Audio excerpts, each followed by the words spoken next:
നമസ്കാരം. ഞാനിപ്പോൾ ഉള്ളത് നമ്മുടെ ആറളം ഫാമിലാണ്.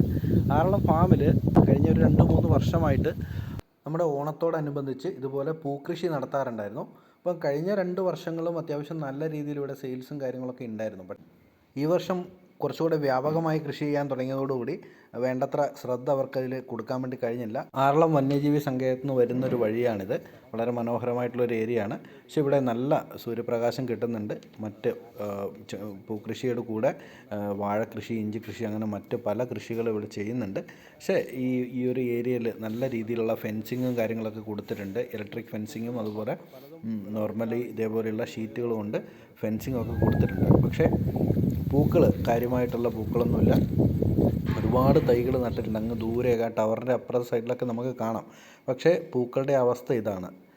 കാര്യമായിട്ട് വളമോ അല്ലെങ്കിൽ ജലസേചനമോ ഒന്നും നടത്തിയിട്ടില്ലെന്ന് തോന്നുന്നു. ഉള്ള പൂക്കളൊക്കെ കരിഞ്ഞു പോയിട്ടാണുള്ളത്. അവരത് വേണ്ടത്ര കെയർ ചെയ്തിട്ടില്ലെന്ന് തോന്നുന്നു. അപ്പം ഒരുപാട് ഏരിയയിൽ ഒരുപാട് എഫേർട്ട് ഇവിടെ എടുത്തിട്ടുണ്ട്. പക്ഷേ അത് സക്സസ്ഫുൾ ആയിട്ടില്ല എന്നുള്ള രീതിയിലാണ് നമുക്ക് കാണുമ്പോൾ മനസ്സിലാവാൻ വേണ്ടി കഴിയുന്നത്. ഒരുപാട് ഏരിയയിൽ കൃഷി ചെയ്യുന്നുണ്ട്. അപ്പോൾ ഈ കാണുന്നതാണ് വെള്ള വാടാർമല്ലിക. വെള്ളയുണ്ട്, മറ്റേ നോർമൽ കളറും ഉണ്ട്, പിങ്ക് കളറും ഉണ്ട്. അപ്പം വെള്ള നമ്മൾ ആദ്യമായിട്ടാണ് ഇങ്ങനെ വെള്ള കളറുള്ള ഇത് ഇത്രയും വ്യാപകമായിട്ട് കൃഷി ചെയ്യുന്നത്. അപ്പുറ സൈഡിലേക്കൊക്കെ ഉണ്ട് ഇതിൻ്റെ വെള്ള കൃഷി ചെയ്തിട്ടുണ്ട്. പക്ഷേ ഇതൊന്നും വിളവെടുത്തിട്ടില്ല എന്നുള്ളതാണ് ഭയങ്കര അതിശയിപ്പിക്കുന്ന കാര്യം.